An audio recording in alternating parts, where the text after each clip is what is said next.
احنا فاكرين ان الفراغ راحة، ودي اكبر كذبة في حياتنا. الفراغ هو القاتل الصامت، الفخ اللي بيخليك واقف مكانك وكل اللي حواليك بيجري بسرعة الضوء.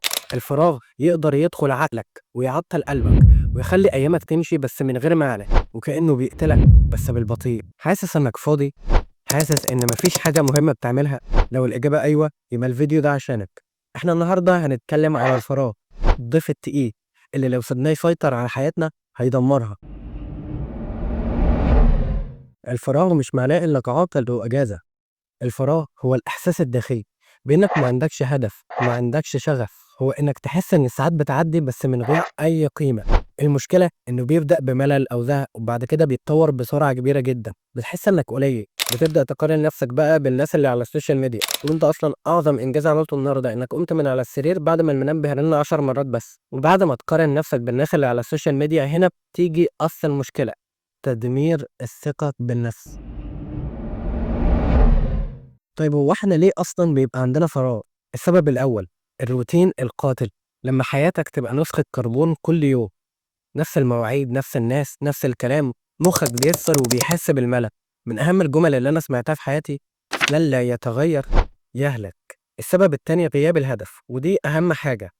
بتصحى كل يوم وانت ما عندكش خطة، ولا على المدى القريب ولا على المدى البعيد، وحتى ما بتكتبش اهداف يومك قبل ما تنام او بعد ما تصحى على طول. انت بتصحى من النوم بتقول يلا يا جدعان، الكلام على ايه؟ السبب الثالث: الفراغ المقنع. احنا بنفتكر اننا بنبقى مشغولين اننا نقلب على الريلز والتيك توك والانستجرام، بس الحقيقة ان احنا بنملى فراغنا بفراغ اكبر منه. بتحس انك بتعمل حاجة بالرغم من انك بتستهلك محتوى، ولكن ما بتنتجش اي قيمة. السبب الرابع: فترة البطالة أو ما بعد التخرج. النقلة من حياة مليانة دراسة وامتحانات لحياة فاضية ومليانة فراغ، ده شيء صعب جدا، لدرجة إنك لو سألت قطة الشارع اللي عندكم جدولها إيه، هيطلع مزدحم أكتر من الجدول بتاعها. على الأقل عندها خناقات مع قطط تانية، وعندها اجتماعات مهمة ورا صناديق الزبالة.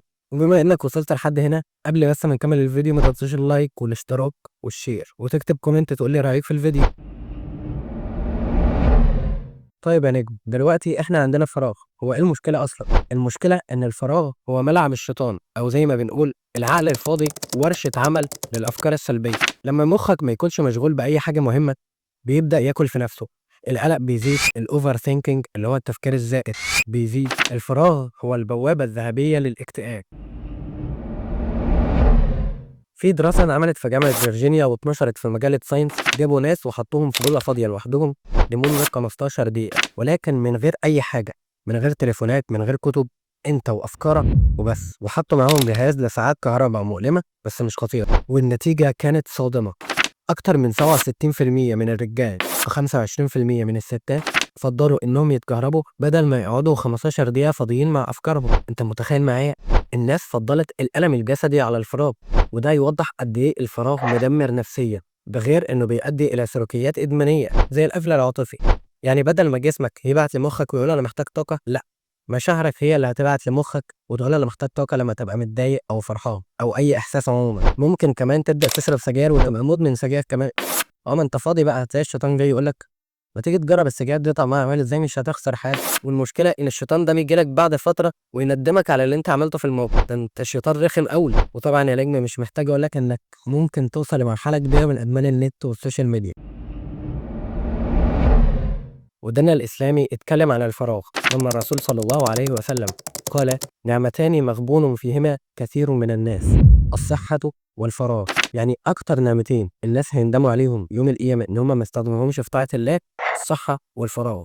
وكلمه مغبون في اللغه العربيه اصلا الغبن، اللي هو الخساره الكبيره جدا. يعني ناس بيستخدموا صحتهم وفراغهم في حاجات تافهه، وما بيستخدموش النعمتين دول في اللي ينفعهم دنيا واخره. كمان لما ربنا عز وجل قال في القران: فإذا فرغت فانصب. النصب أصلا في اللغة العربية يعني الاجتهاد أو التعب. يعني لما تبقى فارغ اشغل نفسك بأي حاجة مفيدة، وأنا هقول لك إزاي كمان شوية. وكمان من تفاسير الآية دي: اجتهد في العبادة. طيب يا نجم، دلوقتي احنا عرفنا قد إيه الفراغ شيء خطير جدا. هل في حل بقى ولا إيه؟ ناس كتير بتقول إن هي عندها وقت فراغ كبير جدا بس مش عارفة تعمل فيه إيه، ولكن رجاء أقول لك إنك تقدر تقتل الفراغ بكلمة واحدة بس، وهي الإنجاز. مش لازم تعمل إنجاز عظيم يغير العالم، لا، ممكن حاجات بسيطة جدا، وأنا هقول لك إزاي دلوقتي. وطبعا في حلول كتيرة جدا بس أنا هقول لك هم 5 حلول. رقم 1 اكسر الروتين. اعمل أي حاجة مختلفة تفوّق مخّك، يعني حاول تجرّب حاجة جديدة، حاول تخلّي ليك وِرد من الذكر ووِرد من القرآن حتى لو حاجة بسيطة جدًا. الحل التاني اتعلّم حاجة جديدة وده أقوى سلاح. الكورسات مالية النت وببلاش، اتعلّم أي حاجة، اتعلّم لغة، اتعلّم مونتاج، اتعلّم برمجة، أهم حاجة تتعلّم أي حاجة في حياتك، عشان لمّا بتحس إنك بتتطوّر الفراغ بيتبخر. الله! إيه الجمال ده! خدت بالك يا نجم من السجع ده؟ لمّا بتحس إنك بتتطوّر الفراغ بيتبخر. حُط أهداف يومية حتى لو بسيطة، يعني قُل مثلًا أنا هاروّق المكتب النهارده، أو أنا هاقرأ من كتاب النهارده 3 صفح، أو خلّي ليك وِرد من الذكر والقرآن زي ما قُلنا من شوية. وعلى فكرة يا نجم كل الحاجات دي هتفرق معاك جدًا، جدًا، جدًا بعد مدة. يعني مثلًا لو افترضنا إنك هتقرأ كل يوم 3 صفح، أنت بعد شهر هتبقى قرأت 90 صفحة، وده رقم كويس جدًا. الحل الرابع الرياضة، مش لازم تنزل الgym بقى وجري وفرهدة، اتمشى كل يوم مثلًا 5، 10 دقايق والّا حاجة. الحركة بتساعد في إفراز هرمونات السعادة وبتحارب أي شعور سلبي. الحل الخامس التطوع والمساعدة، لمّا بتساعد حد في أي حاجة حتى لو هتعلّم حد حاجة أنت عارفها بتحس بقيمة لنفسك وللوقت ده. اللي أنا عايز أقوله لك إن حياتك ووقتك هُم أغلى حاجة في حياتك، ولكن للأسف الفراغ بيبقى بوابة كبيرة جدًا لتضييع الوقت وعدم استثماره. عشان كده استنى الفيديو الجاي تضييع الوقت، وكالعادة ما تنساش إخواتك وما تنساش تدعي لهم. ولو الفيديو عجبك ما تنساش اللايك والاشتراك والشير. وأخيرًا اعلم أن الدنيا طريقين، فاختر لنفسك ما شئت، فالجنة والنار قادمتان مهما فعلت.